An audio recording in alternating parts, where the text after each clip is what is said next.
Free will doesn't work until the soul is activated, aka the third eye. So, how does this happen? You have to allow the human, when we talk about being woke, wokeness for me is not a political statement. Wokeness is about being able to observe the surrounding community, which we have been bred into, which we have been trained into, which we have been imprinted into. Because everything that we know, from our speech to our culture to how we dress to how we act, has been given to us. If we were just born out into the wild like every other animal and abandoned by our mother so that she can go off and do her thing, and we just figure out life like a lot of species do, then we could say our beliefs are much stronger in what we say we know. As till then, we are not our own free will. We are conditioned. Free will happens when you recognize that, yes, I have all these elements that have been given to me and I've been conditioned to do. So when people say, well, I've always been this way, or I have a temper, or this is just how it's always been, I've always been a people pleaser. Okay, those are states of being that you've been conditionally given or you've been conditionally trained to be. So at some point in your life, you have free will choice to stop doing that when the soul itself realizes that it is not a prisoner to this body that it chose to come to. Remember, we, the body, the human, we were hijacked. I don't care what anyone says. Our bodies were hijacked. That movie Soul was a perfect example. They were just up there waiting to jump into babies and then continue out their soul path in that human avatar. We are simply a vessel. We are programmable. But the one thing that most soul paths don't understand is that the human avatar can wake up and say, I don't want to do that. That's where Jim Carrey had it right. It's the body saying, I'm depressed. I don't want to do this. I don't like this energy because it's not my life. I'm sick of masking. And so when the body is sick of masking, then the soul has to start going into the dark night of the soul to deal with this stuff. And if the soul is not activated in its own self, then the human mind will take on those visions and thoughts as its own, and then it starts to become different types of mental ailments. I'm not diagnosing anything. I am not a medical provider. This is just my experience and my observation based on what I believe energy works as. It works as simply going from one vessel to the next. And if we understand that that's how it works, then we know that most energy that works through us does not belong to us. We as the human have to create the momentum, which is masculine energy, to then go out and either make something happen or make something not happen. Again, not doing something and doing something is the same as an action because it's causing either flow or resistance. So depending on what the situation is, let's say everybody wants you to come out and you don't want to come out. Not because you have a reason to go out beyond you just don't feel like it. That's your reasoning. It's going to create resistance, but so what? You're doing nothing. It's creating action for other people to feel a certain way, think a certain way. So be it. It is what it is. Vice versa, do it the same way with that example. Free will comes in where we're deciding what works best for both the human and the soul. The soul is what gives us quick inspiration. It is tapped into source. It knows things that we don't know. It's the aha moments. It's the imaginations. It's the dream realm where I believe the soul resides when we go to sleep. We can call it many different things. I am just another human trying to provide answers to this life. I don't have them. I am just observing them and telling you what I see. And if you agree, you agree. If you don't, you don't. But I like to create answers for myself so that I understand what's going on. So what I had to learn how to do on this journey of spirituality and free will was remember that the soul is not perfect. The soul is not omnipotent. It does not know more than you. It has lived more lives than you and more cycles of lives. But remember, the soul came back because it didn't complete something.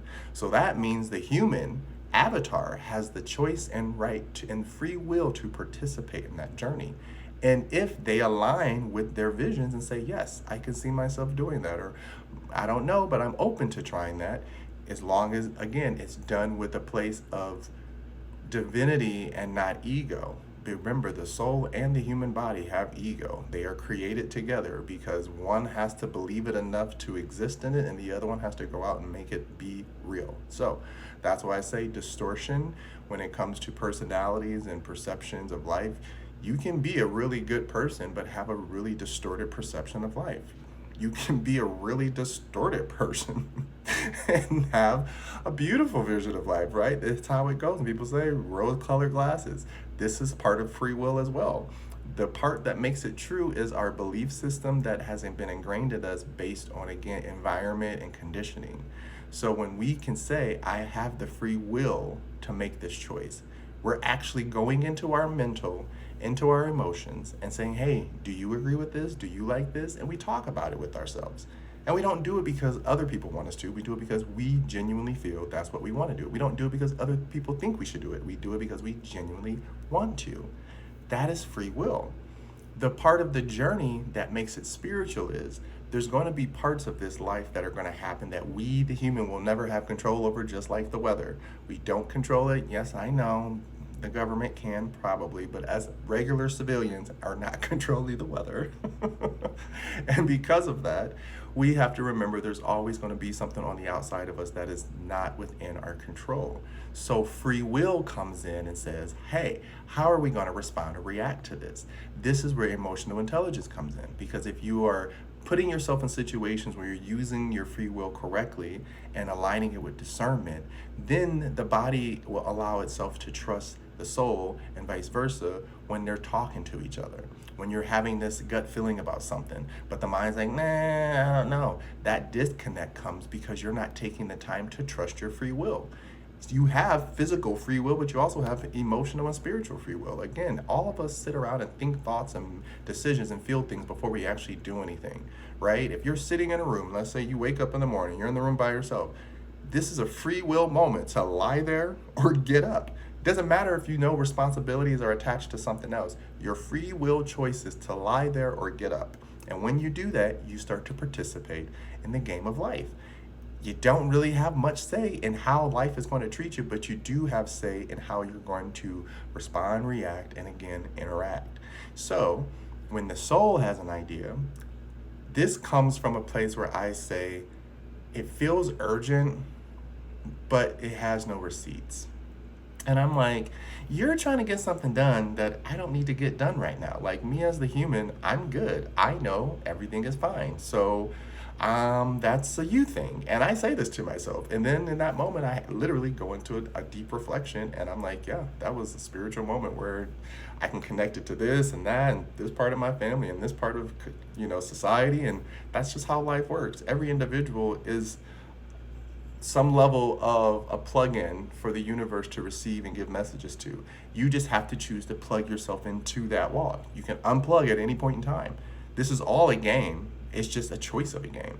Some people choose only the human game, where it's, why is this happening to me? Everything is bigger than me. Everything is greater than me. I don't understand. The soul is, I am great. I am amazing. I do know who I am. I do know what I want. Why are they holding me back? Why are they hiding me? So this is where these two conflicting emotions happen a lot in humans, where they're like, why do I feel like this one way, but then I really think this way?